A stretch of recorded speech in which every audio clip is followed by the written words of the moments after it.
Mesdames, Messieurs, bonsoir et bienvenue sur cette nouvelle édition d'information sur la télévision Labari. Notre pays, le Niger, va célébrer dans quelques heures ses 59 ans d'indépendance. Une fête nationale qui célèbre depuis quelques années l'environnement à travers la plantation d'arbres. Pour mieux cerner le contexte dans lequel est intervenue l'indépendance du Niger, notre pays, mais aussi parce qu'il faut ce qu'il faut entendre par être indépendant, suivons les explications de l'historien PhD Mahmoud Jibo à travers un extrait avant de le retrouver en partie magazine de ce journal. L'indépendance du Niger, comme celle des autres pays d'Afrique occidentale, est intervenue à un moment où la relation internationale avait pris une nouvelle tournure. Au lendemain de la Seconde Guerre mondiale, avec tous les chamboulements connus, avec toutes les révélations, avec la faillite de la puissance française, la domination allemande et tout ce que la France avait encaissé, tout ce que les Africains ont découvert de la France, davantage plus qu'avant, avec plus tard la défaite française à Dien Bien Phu, un peuple colonisé peut vaincre la France, avec la guerre de résistance en Algérie, avec la conférence de Bandung, et surtout avec l'activisme, deux activismes qui allaient dans presque la même direction, mais qui étaient contradictoires. Il y a une agence américaine, l'Institut des Relations Internationales, International Relations Institute, qui, au cours de ces deux congrès successifs, en 41, 55 et 56, a demandé au gouvernement américain de peser de tout son poids pour qu'au niveau de l'Assemblée générale des Nations Unies, que toutes les colonies soient retirées aux puissances coloniales pour les confier à un service international. Et son activisme était si chaud que ça ne pouvait pas laisser indifférent, surtout que les États-Unis eux-mêmes voulaient la fin de la colonisation pour avoir accès aux marchés coloniaux. L'Union soviétique, le deuxième membre influent du Conseil de sécurité, voulait lui aussi, pour des raisons doctrinaires, de questions de principe de doctrine, faire tomber le colonialisme qui est, comme on dit, le parachèvement de l'impérialisme colonial, enfin du capitalisme. Alors, en France même, il y a un mouvement mené par un certain Raymond Cartier, un journaliste de Paris Match, un mouvement qu'on appelle le cartiérisme, qui, après une tournée dans les colonies, est venu, financé certainement par certains lobbies, produire énormément d'articles chocs pour dire que la France allait finir par devenir la colonie de ces colonies, que la colonisation était inutile, que la France ne gagnait rien, qu'elle était en train de perdre, etc. etc. Et la proclamation de l'indépendance a été faite à Niamey, de l'année du 2 au 3 août à minuit. Et le 3 août, dans les chefs-lieux de cercle, il y avait 16 cercles.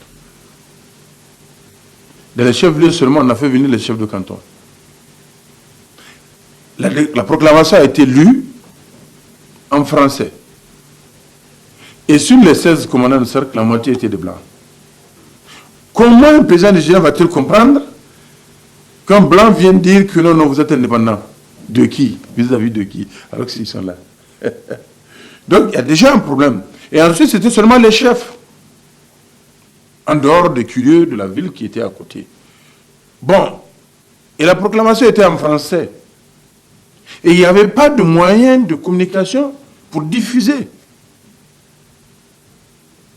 On a acquis l'indépendance dans ce contexte, en n'ayant aucun attribut, en dehors du drapeau et de la devise. Rendez-vous donc en fin du journal pour suivre l'intégralité de cet entretien que nous a accordé l'historien PhD Mamoudou Jibo. Demain, 3 août, le Niger commémore le 59e anniversaire de son indépendance. À cette occasion, Le ministre de l'Environnement et du Développement durable séjourne à Tawa où il a effectué ce matin une visite de terrain. Le compte rendu avec nos envoyés spéciaux Nafisa Sakou et Abakar Souley. Cette visite du ministre de l'Environnement et du Développement durable rentre dans le cadre de la célébration du 59e anniversaire de l'indépendance communément appelée Fête de l'Arbre. Pour cette édition 2019, c'est le centre de santé de la mère et de l'enfant de Tawa qui a été choisi pour la plantation nationale de l'arbre afin de contribuer à l'amélioration des conditions de vie des populations qui séjournent dans ce centre. Ce site a été choisi pour donc accompagner les efforts du président de la République dans le cadre donc de l'amélioration des conditions de séjour des malades et de leurs accompagnants. Et comme vous le constatez, donc c'est vraiment un site qui est vierge, il n'y a pas d'ombrage. Et puis vous savez très bien que l'arbre contribue beaucoup maintenant à l'amélioration donc du cadre de vie dans lequel se trouve et le malade et leurs accompagnants. Plusieurs dispositions ont été prises sur ce site de 2,5 hectares afin de faciliter le bon développement de ces arbres. Cette année, nous sommes revenus sur le site parce que nous pensons que les conditions sont réunies. Il y a un forage qui est là, donc c'est prévu que le forage là soit donc équipé en château, avec un château d'eau, donc un réservoir qui va collecter les eaux pour que le site soit permanemment arrosé. En dehors de ça, donc avec le responsable du centre, nous sommes organisés pour que des manœuvres soient spécialement orientées sur ce site pour qu'elle assure de manière régulière l'arrosage du site. Et puis, chaque année, il y aura une revue. On va repasser pour voir, en termes donc de survie, ce qu'on a planté et puis ce qui manque maintenant pour prendre des dispositions conservatoires. Au terme de cette visite, le ministre Al-Mustafa Garba se réjouit du bon déroulement des préparatifs. De façon résumée, je peux dire que les préparatifs vont bon train. Je pense que tout est fin prêt pour avoir donc une fête réussie. Et je profite de l'occasion donc pour féliciter d'ores et déjà tous les acteurs donc, qui s'impliquent dans l'organisation de cette manifestation. A noter que pour ce 59e anniversaire, c'est 420 plantes qui seront plantées en 10 espèces. Restons toujours dans la capitale de l'ADER où le président du conseil de ville de Tawa a animé ce matin une conférence de presse. Abdelraouf Dodo s'est dit heureux de la tenue de cette fête de l'arbre à Tawa en présence du chef de l'État, Issoufou Mahamadou. On l'écoute. La fête de l'arbre, j'ai dit tantôt que vraiment c'est une fête historique parce que depuis vraiment l'indépendance, chaque 3 août a été retenu vraiment comme la fête de l'arbre. Beaucoup d'encre ont été versées vraiment pour l'organisation de cette fête. Et maintenant, l'innovation qui est arrivée, c'est vraiment l'emboîtement du pas des fêtes tournantes. Et des fêtes tournantes, je dirais, depuis Dosso, Maradi et aujourd'hui Tawa, nous sommes en train de commémorer le 3 août. Au même titre qu'on fête le 18 décembre, vous avez vu l'innovation, je dirais quand même chapeau au programme de renaissance de son Excellence Elhaji Issoufou Mahamadou, qui chaque jour qui passe vraiment à créer un événement, créer des événements même, je dis, et qui sont à la solde et à l'avantage de nos communautés. Ces événements-là, vraiment, je dirais encore merci. L'arbre, c'est la vie. L'arbre, vraiment, sans arbre, il n'y a pas de vie. Si vous voyez la zone Sahara, aujourd'hui vous allez vous dire qu'effectivement, s'il n'y a pas d'arbre, il n'y a même pas d'espoir de vie. Donc l'arbre, c'est la vie. Et l'arbre doit être entretenu. Pour vraiment qu'on parle d'arbre, il faut parler aussi de son entretien. C'est pour cela que vous avez constaté, il y a des endroits où, aujourd'hui dans l'adage des familles, quand un enfant naît, on grouille pour planter un arbre. Et on symbolise cet arbre-là, vraiment qui est en quelque sorte un symbole c'est pas vraiment fétiche, mais c'est un symbole qu'on confie à cet enfant-là pour lui dire voilà, accompagne cet arbre-là, il est né le même jour que. Retour à Niamey avec 24 éléments des bérets rouges de l'unité de groupement d'intervention et de sécurité qui ont reçu une formation de 2 mois. Elle a été organisée par l'ambassade des États-Unis d'Amérique au Niger. D'autres précisions dans ce reportage de Ismaël Mouni. Venir à bout des terroristes demande non seulement beaucoup de moyens, mais surtout une formation accrue des hommes de terrain. Conscient des dangers qui guettent le pays, c'est pourquoi l'ambassade des États-Unis au Niger a initié une formation à l'endroit de 24 gardes de l'unité du groupement d'intervention et de sécurité GIS afin de contribuer à la sécurisation du pays. Assister le Niger dans l'aspect sécuritaire, c'est le moment opportun pour assister la garde nationale. La garde nationale intervient sur les frontières et c'est pour cela que c'est important de l'assister dans ce genre de formation avec la coordination de ATA, assistant antiterroriste, et aussi l'officier de la sécurité régionale ici à l'ambassade. Nous avons identifié et nous avons choisi la garde nationale en tant que le corps approprié pour recevoir ce genre de formation afin de sécuriser les frontières. Nous sommes vraiment chanceux et fiers d'avoir cette relation, coopération avec la garde nationale et aussi la GIS. Les DS au Niger, les forces de défense et de sécurité, vraiment ils sont en train de collaborer avec nous, ils nous facilitent la tâche afin qu'on puisse les assister. Donc le but principal des formations, c'est quoi? C'est d'avoir, d'augmenter, de rehausser leur niveau, leur capacité, mais aussi de permettre d'avoir un niveau très élevé sur les formations qu'ils ont reçues, et par nous, mais aussi par les autres partenaires.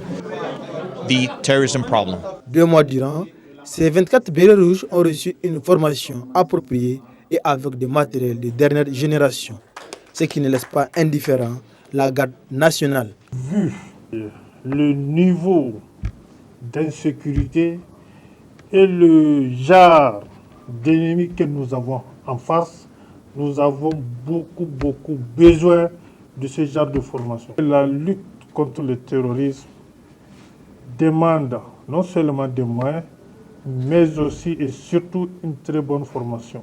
Et surtout pour notre unité spéciale que nous mettons toujours en devant de toutes les opérations de lutte contre le terrorisme que la garde nationale a à faire et aura à faire sur l'étendue du territoire national. Cette formation n'est que la bienvenue pour notre unité spéciale. Et ce sont ces genres de formations qui vont nous permettre d'atteindre le niveau que nous avons souhaité pour notre unité spéciale. Après ces différentes allocutions, s'en est suivi la remise officielle des attestations aux apprenants et les formateurs qui ont reçu des cadeaux de la part de ceux qu'ils ont formés.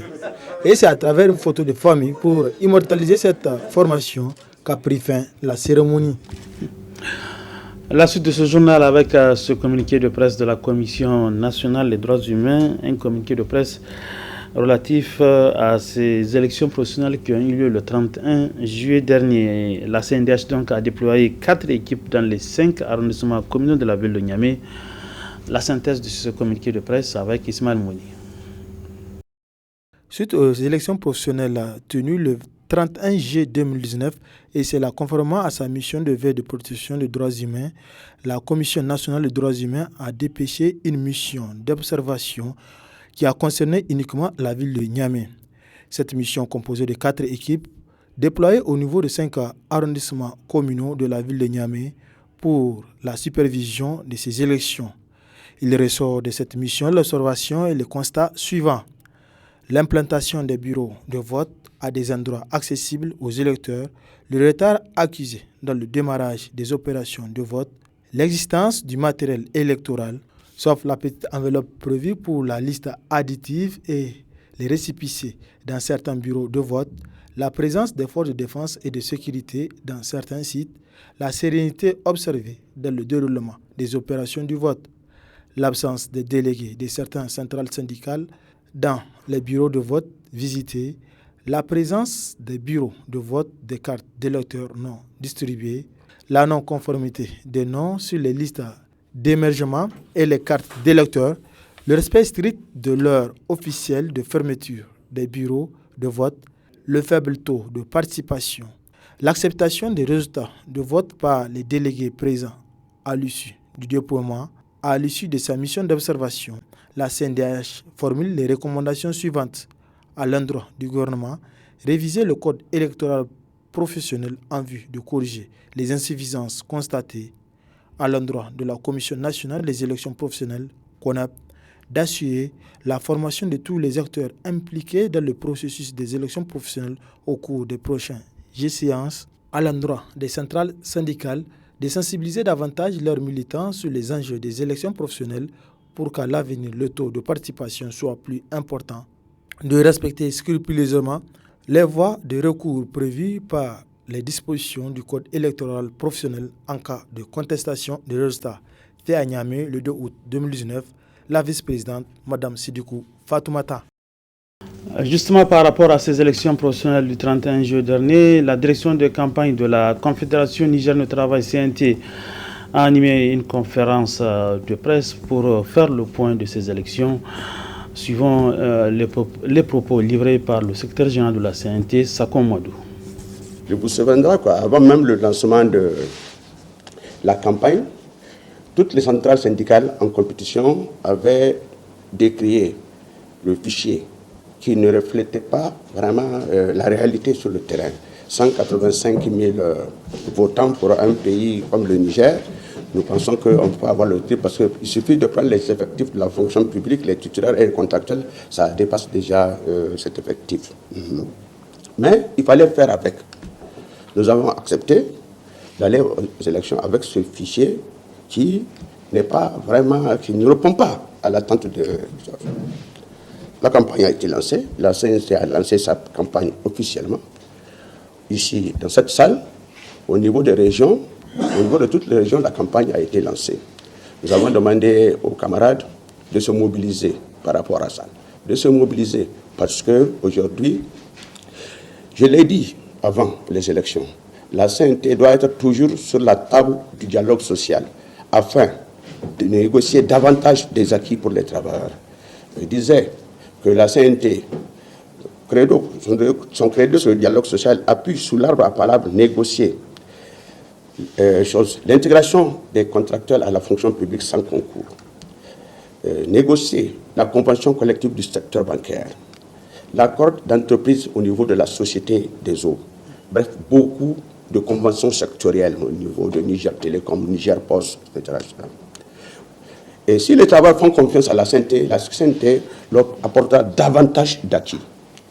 Dieu merci, le message a été entendu. Aujourd'hui, la direction de campagne est là en train de compiler les résultats. Nous n'avons pas pour mission de publier des résultats. Nous respectons le code électoral. Il appartient à la CONEP de publier les résultats. Et après, le code prévoit tout. S'il y a des recours, il y a le processus, le cheminement pour les recours. Bref, dans tous les cas, aujourd'hui, la direction de campagne, après le compte rendu qui m'a été fait, nous sommes satisfaits des prouesses de la CNT. Nous sommes satisfaits. Malgré les écueils, vous le savez très bien. Actuellement, il y a beaucoup de demandes d'affiliation qui sont encore là, qu'on va examiner bientôt, pour agrandir davantage la famille CNT. Ça sera au moins 65 syndicats affiliés à la CNT, avec les 8 fédérations, n'est-ce pas? Et d'ailleurs, quand on va renouveler nos instances, nous allons impulser une dynamique nouvelle, n'est-ce pas, à nos fédérations qui doivent être les piliers. Parce que les syndicats sont regroupés par fédération, soit vous faites le même travail ou c'est connexe. Et ce sont ces coordinations qui doivent faire le travail pour venir vers la confédération qui est la structure fêtière. Toute autre chose à présent dans ce journal, secoué par l'insécurité depuis 2015, la région de Difa retrouve depuis un moment l'accalmie. La population fonde l'espoir que la situation s'améliore davantage, surtout avec un fils du terroir, Issa Lamine, nommé récemment gouverneur de la région de Difa, comme l'atteste Kama Boukar, il est ressortissant du Manga. Actuellement, alhamdulillah, vraiment, Difa est devenu une nouvelle région, quoi. Pour le moment, vraiment, Difa, ça va aller, tout va bien. Et tous les chefs CO et autres, vraiment, ils sont, depuis le 29 décembre, Difa est devenu une nouvelle région pour le moment, vraiment. Vraiment, nouveau gouverneur, ancien ministre Issa Lamine, il a bien connu son travail et il est très très gentil. Et je suis travaillé avec Issa Lamine. Je sais bien ce qui est Issa Lamine et je connais Issa Lamine. Il travaille bien, il connaît son service vraiment. C'est un homme très simple encore. Inch'Allah, il va résoudre tous les problèmes Issa Lamine. Du sport, retenez que la phase finale du championnat de la Ligue régionale a débuté le 31 juillet dernier avec la participation des représentants de notre pays. Cette compétition prendra fin, Inch'Allah, le 8 août prochain avec une finale qui sera disputée au stade municipal de Niamey. Débuté le 31 juillet dernier, les matchs de la phase finale du championnat de la Ligue régionale se déroulent normalement au stade municipal de Niamey. Au programme de la première journée, la rencontre entre Galabi FC de Tawa et Lada FC de Difa. Au finish, victoire méritée des joueurs du Manga 2 buts à 1. Notre première ambition, c'est de monter en première division. Tout Difa est derrière nous, de Ngoudumaria à Ngimi. Tous ils sont derrière nous et ils sont confiants envers nous. Ils nous donnent la possibilité de venir présenter notre région et nous sommes prêts à relever les défis. Une chose que nous cherchons depuis longtemps, la montée en première division, depuis l'âge de nos grands frères, depuis Lada a disparu sa première division. Nous espérons monter et de retrouver notre coéquipier de Nîmes de Difa. Vraiment, les joueurs là montent dessus, quoi. Ce sont les consignes qui n'ont pas été respectées. Voilà notre problème, ce qui s'est posé donc. C'est le manque de respect des consignes. C'est ça qui a fait en sorte qu'on a perdu 2-1 face à l'ADA de Difa. Le deuxième match de la journée a opposé Kandaji FC de Niamey à Arewa FC de Dosso. Victoire 3 buts à 1 en faveur des joueurs de la capitale. Faisant partie de nouvelles réformes de la FENIFOOT, la Ligue régionale vise... À l'issue de cette réforme de compétition, les compétitions majeures de la FENIFOOT, nous avons la Super League, nous avons la Ligue nationale qui renferme 20 clubs et nous avons au niveau des régions, n'est-ce pas, des compétitions qu'on appelle les ligues régionales.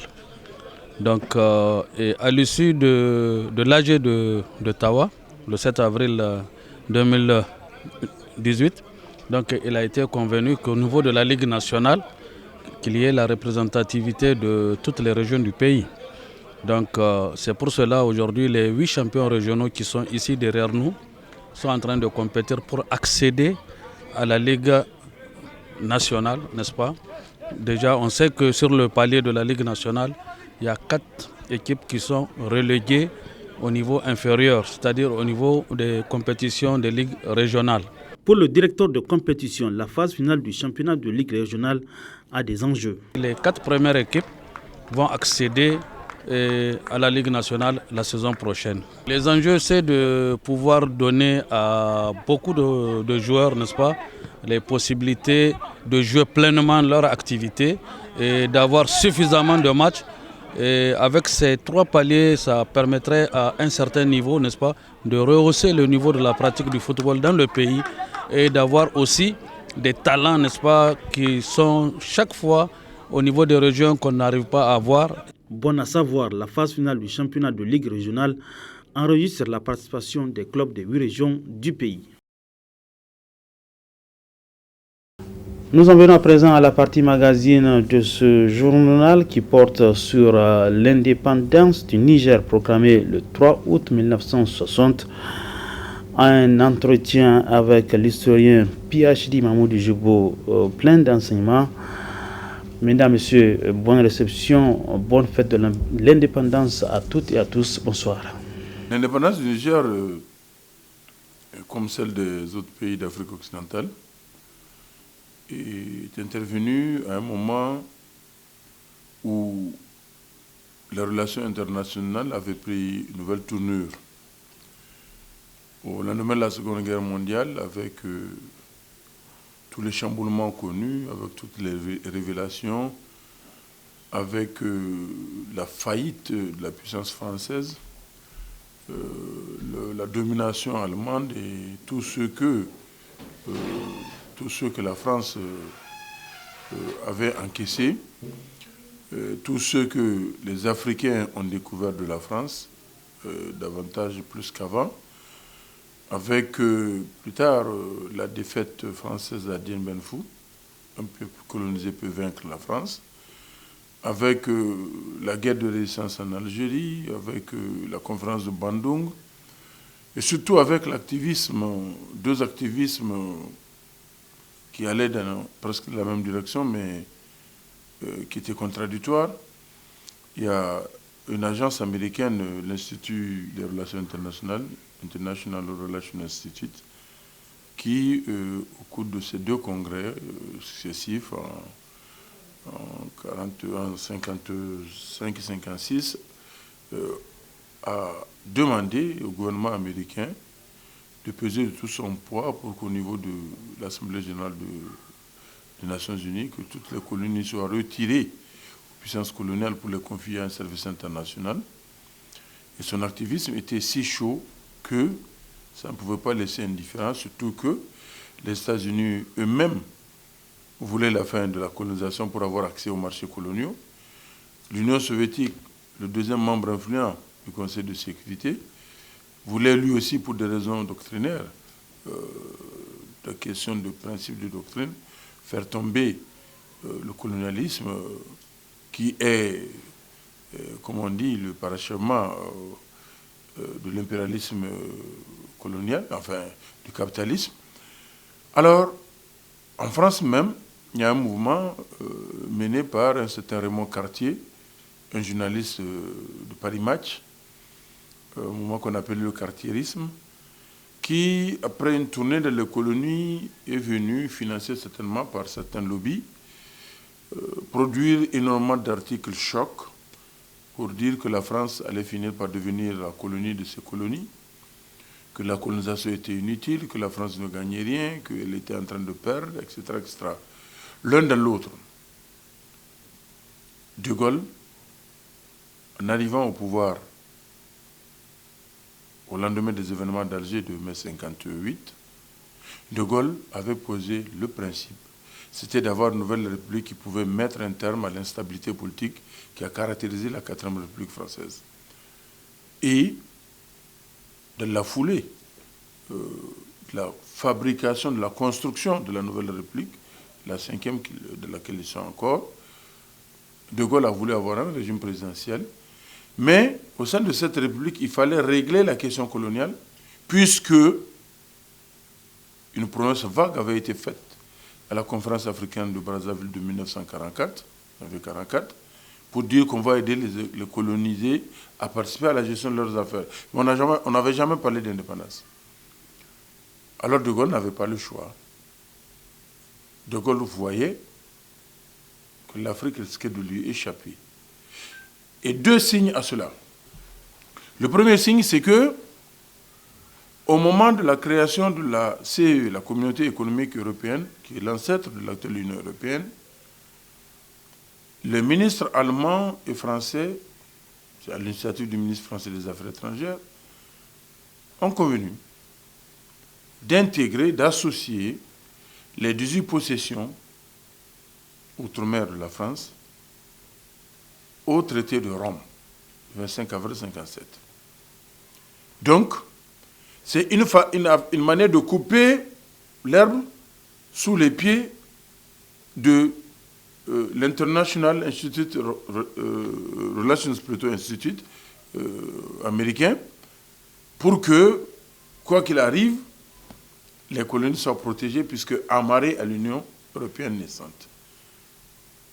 Deuxièmement, au niveau des populations africaines, au lendemain de la guerre, les gens ont pris conscience. Au départ, c'était des résistances qui cherchaient à bouter le colonialisme hors de l'Afrique. Au lendemain de la guerre, les gens ont essayé de s'associer. Mais avec les avancées de la loi cadre, dite loi Gaston Defferre du 23 juin 1956, les Africains ont goûté à une sorte d'autonomie interne. Et justement, François Mitterrand, dans un livre qu'il a publié en 1958, Présence française ou abandon, a expliqué que seule l'Afrique, il n'y aura pas d'histoire de France au XXIe siècle, et que pour éviter d'avoir d'autres Algéries au sud du Sahara, l'Algérie était en guerre depuis le 1er novembre 1954, la France avait intérêt à s'organiser, à se préparer de partir pour mieux rester. Donc ces différents événements ont amené le général de Gaulle, qui a eu l'intelligence politique, de combiner tout cela pour en faire une sauce. De trouver le moyen pour que la situation ne lui échappe pas.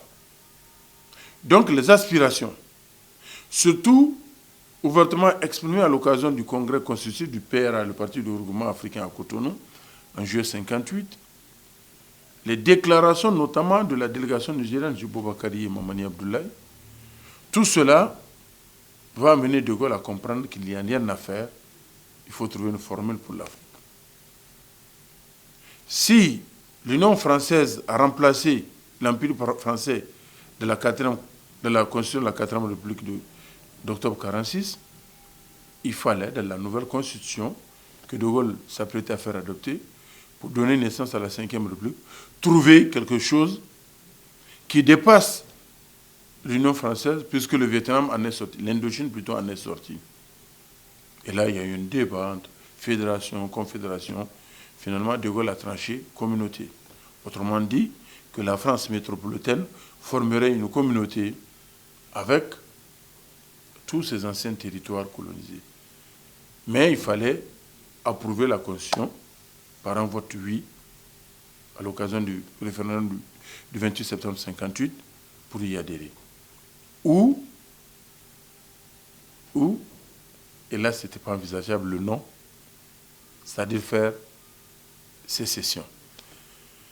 Le Nigérien, avec Djibo Bakary, le gouvernement du PRA à Sawaba, avait décidé de faire voter non.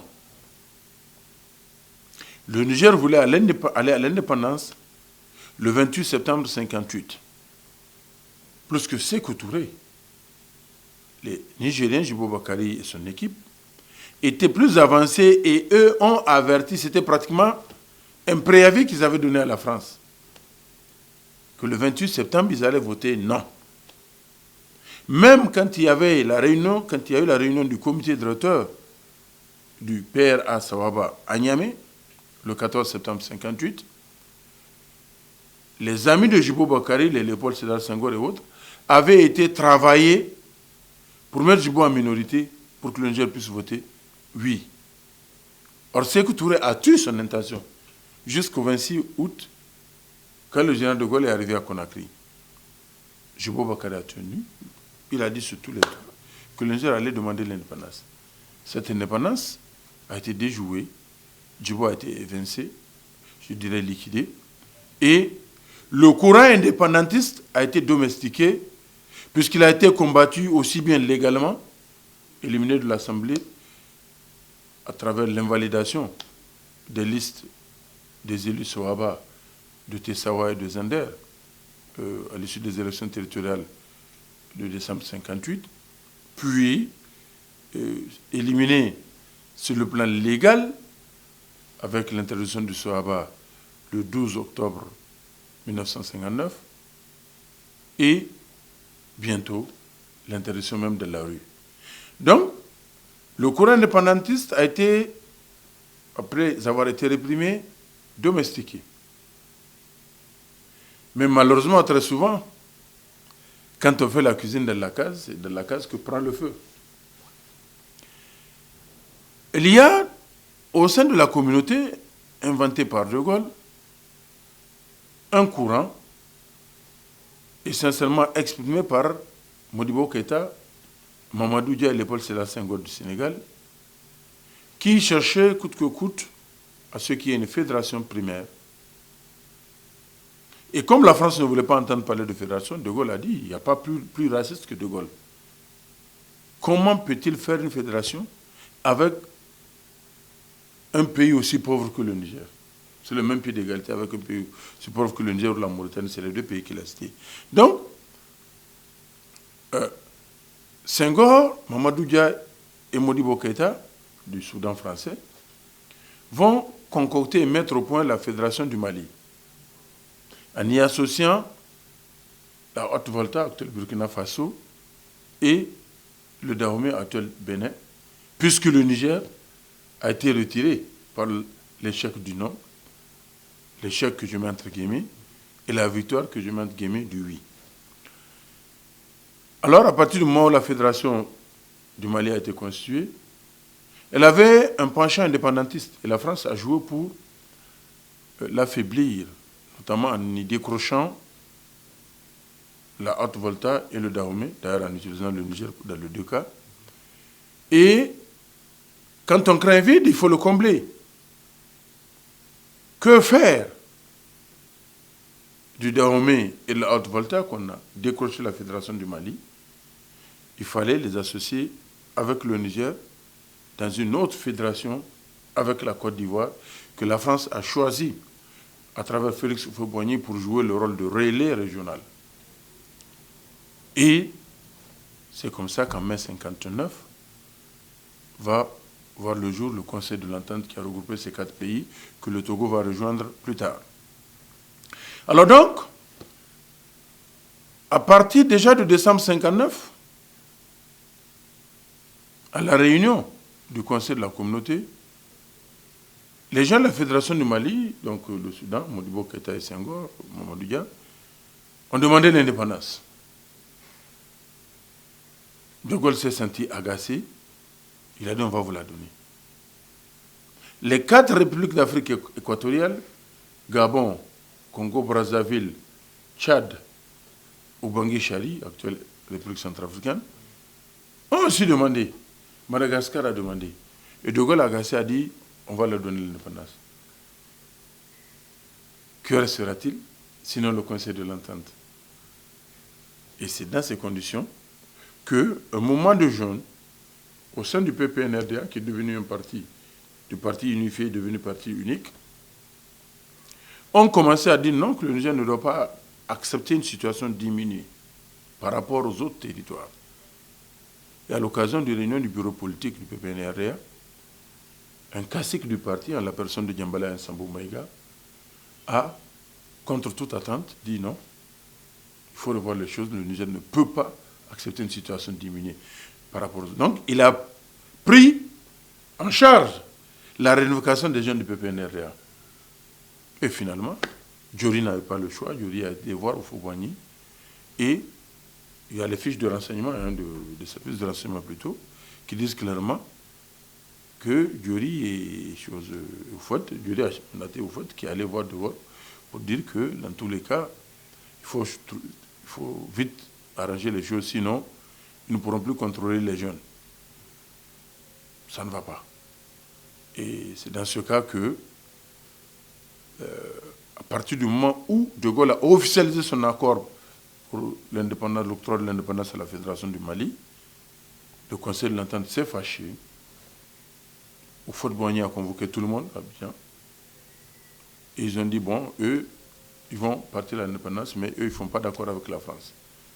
C'est à ce moment qu'il y a eu des négociations où la France a arrangé les accords pour attacher tous ces pays avant de leur accorder l'indépendance.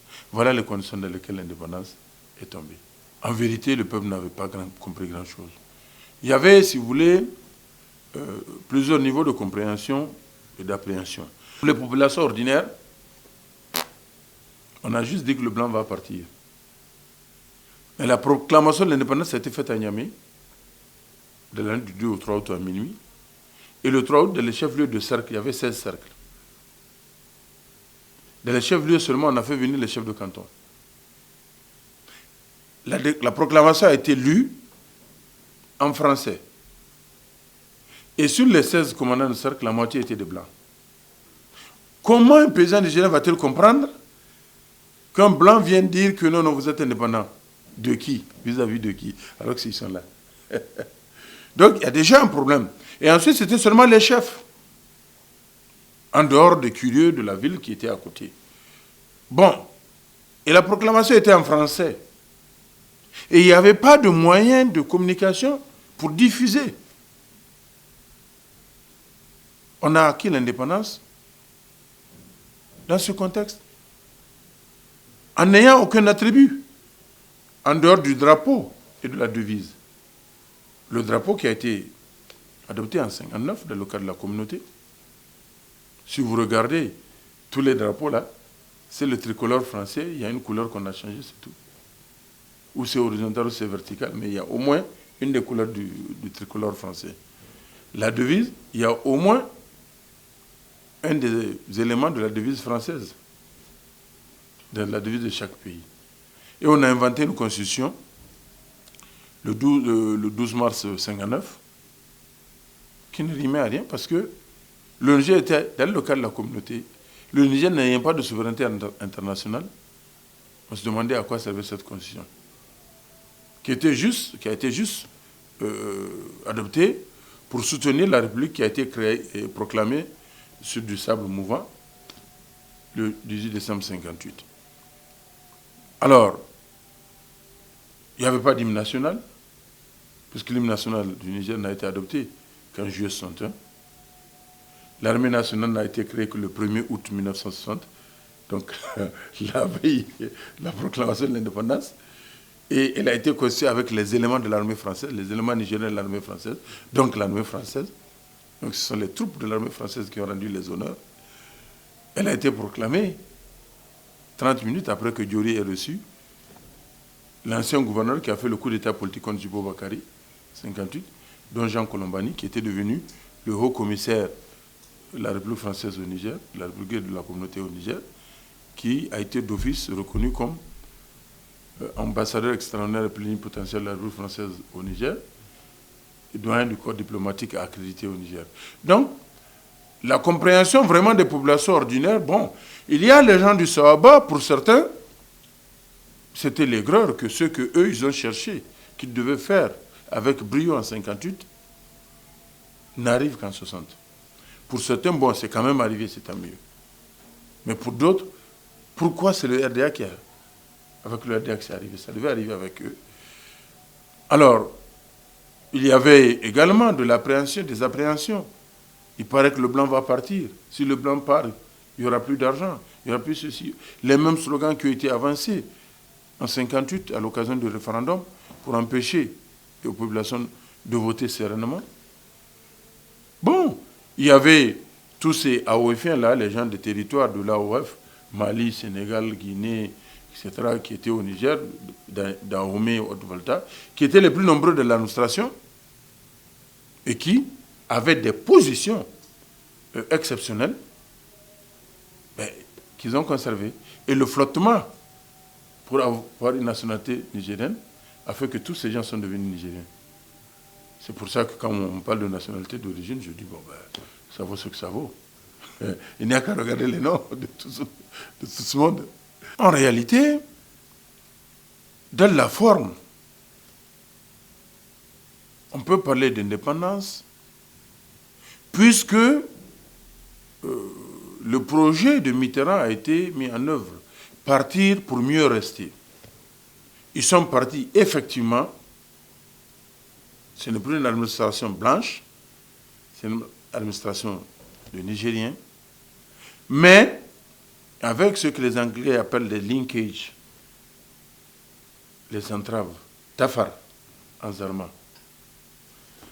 Alors, il y a eu énormément d'accords sur la langue nationale, la langue officielle, le français, sur la monnaie, le franc CFA, sur les renseignements fiscaux, sur le trésor, sur les matières premières stratégiques, sur la justice, sur la fonction publique. Bref, tout ce qui pouvait faire de République un État indépendant a été gardé par la France. On nous a donné que le titre de président de la République que Diori Hamani ne pouvait pas porter, bien qu'ayant été désigné président du Conseil le même jour que la République du Niger a été proclamée le 18 décembre 1958. Il était tout simplement président du Conseil parce que le titre de président de la République était réservé seulement au général de Gaulle. Donc, à partir du 3 août 1960, il est devenu président de la République du Niger. Théoriquement, c'est tout. Alors, tout a été conservé, mais de mon point de vue, c'est un peuple qui arrache son indépendance. Si les leaders n'ont pas été assez entreprenants, le peuple aurait pu se lever, arracher son indépendance, et je suis désolé, on n'a jamais construit sans liquide. Ça peut être du sang ou des larmes ou de la sueur. Nous n'avons pas voulu prendre ce risque, nous avons suivi. Et chaque jour qui passe, c'est exactement comme un rouleau, une bobine. Chaque fois qu'on tourne, la bobine aspire un pan. Chaque jour, c'est quelque chose qui se rétrécit. De telle sorte qu'aujourd'hui, avec l'indépendance que nous avons, il est impossible, je dis bien impossible, au Niger d'être un pays développé. Il est impossible, je dis bien impossible, que le Niger ait le choix de ses options politiques. Quel que soit le président, quelle que soit sa volonté politique. Le président Issoufou a beaucoup de volonté. Il a dit beaucoup de choses. Mais il ne peut pas aller au-delà. Il ne peut pas. Et malheureusement, l'indépendance, c'est d'abord le levier économique. Or, quand nous sommes condamnés à tendre la main, y compris pour nourrir la population, à tendre la main pour équilibrer nos budgets, à tendre la main pour nous protéger contre, même nous-mêmes, à l'intérieur du pays, ou maintenant contre les agresseurs extérieurs, qui sommes-nous, que pouvons-nous être sans eux? Il y a des choix à faire.